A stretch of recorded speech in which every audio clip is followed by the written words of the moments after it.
کی بارگاہ میں آ کر کے شکایت پیش کرتے ہیں، اے میرے چچا جان کیا ہم علی کے گھر کے نہیں ہیں؟ اے چچا جان کیا ہمیں جو ہے میدان کربلا میں جانے کے لیے اجازت کب ملے گی؟ امام حسین رضی اللہ تعالی عنہ کی آنکھوں میں آنسو آ جاتا ہے۔ امام حسین کہتے ہیں میرے بھتیجے قاسم تم میرے بھائی حسن کی نشانی ہو، جب ہم تمہیں دیکھ لیتے ہیں اپنے بھائی حسن کی صورت ہم دیکھ لیتے ہیں، اپنے بھائی کو جو ہے ہم دیکھ لیتے ہیں، ہم تمہیں کس منہ سے اجازت دے اتنا کہنا ہوتا ہے۔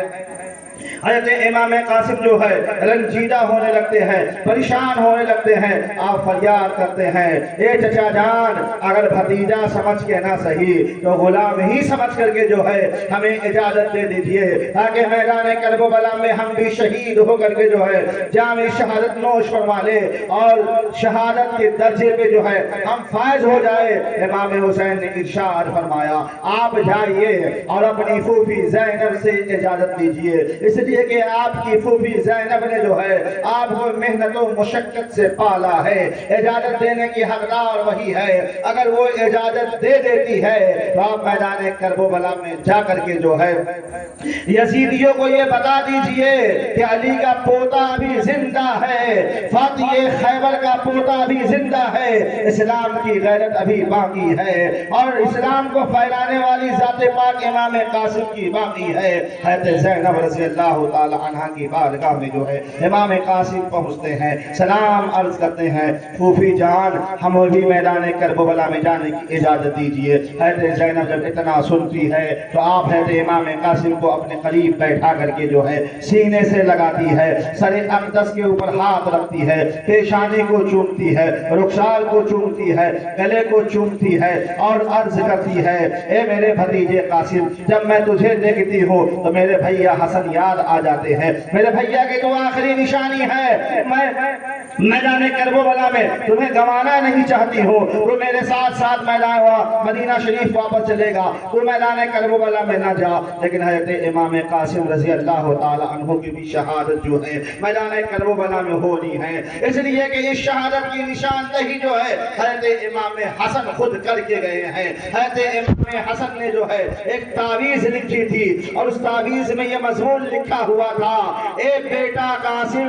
جب میرے بھائی حسین کے اوپر جو ہے کوئی مصیبت بڑا آ جائے تو اس وقت یہ تعویذ کو کھول کے دیکھ لینا، اور اس میں آگے آپ نے یہ بھی لکھ دیا تھا بھائی حسین جب میدان کرب و بلا میں آپ کی نگاہوں کے سامنے علی اکبر شہید کیا جائے، علی اصغر شہید کیا جائے، حضرت اون محمد شہید کیا جائے، حضرت عباس شہید کیے جائے، تو اس وقت میرے بیٹے قاسم کو بھی جو ہے میدان کارساز میں جانے کے لیے اجازت مہر فرما دینا تاکہ ان شہیدوں کے لسٹ میں جو ہے ان کا بھی نام داخل ہو جائے۔ اور وہ خط میں جب یہ مضمون لکھا تھا حضرت امام قاسم رضی اللہ تعالیٰ عنہ نے سوچا کہ اب اس سے بڑی مصیبت کیا ہو سکتی ہے، اس سے بڑا شدید امتحان اب کیا ہو سکتا ہے، اب یہی موقع ہے جس موقع کے لیے ہمارے والد حضور حضرت امام حسن رضی اللہ تعالیٰ عنہ جو ہے یہ خطوط ہمارے گلے میں لکھ کر کے تعویذ کی شکل میں رکھ دیے ہیں۔ آپ فوراً پہنچتی ہیں اور اپنی پھوپھی جان سے کہتے ہیں پھوپھی جان یہ ہمارے گلے میں جو تعویذ لٹک رہی ہے اس تعویذ کو آپ کھول کے دیکھیے، یہ تعویذ ہی نہیں ہے بلکہ ایک سوال کا جواب بھی ہے، یہ ایک تعویذ ہی نہیں ہے بلکہ ہماری زندگی موت کی ضمانت ہے، بلکہ یہ ایک تعویذ ہی نہیں ہے اسلام و کفر میں کے درمیان جو ہے ایک حقیقت ہے، یہ ایک تعویذ ہی نہیں ہے بلکہ اسلام کی نشر و بقا کے لیے جو ہے ایک اللہ کی لٹکتی ہوئی تلوار ہے۔ حضرت زینب رضی اللہ تعالی عنہ جو ہے اس تعویذ کو کھولتی ہے، جیسے تعویذ کو کھولتی ہے اپنے بھائی کی رائٹنگ کو دیکھتی ہے، اپنے بھائی کے جو ہے لکھاوٹ کو دیکھتی ہے، فوراً شروع میں لکھا ہوتا ہے بسم اللہ الرحمن الرحیم اور سلام حضرت حسین کے نام پر، سلام حضرت زینب کے نام پر، سلام اہل کربلا کی سرزمین پر جو اہل بیت و اطہار خیمہ ہے ان کے نام پہ لکھا ہوتا ہے. یہ سلام لکھنے والی ذات کون ہے؟ حضرت آقا امام حسن کی ذات پاک ہے، نواسہ رسول اللہ کی ذات پاک ہے، امام حسین کے بھائی جان کی ذات پاک ہے. جیسے ہی سلام کو حضرت زینب پڑھتی ہے آنکھوں سے آنسو اتر آتا ہے، رونے لگتی ہے، لیکن سلام کا جواب دینا واجب ہے. فوراً سلام کا جواب دیتی ہے اور سلام کا جواب دینے کے بعد امام حسین کی بارگاہ میں حضرت زینب حاضری دیتی ہے. امام قاسم حاضر ہوتے ہیں اور عرض کرتی ہے بھائی حسین یہ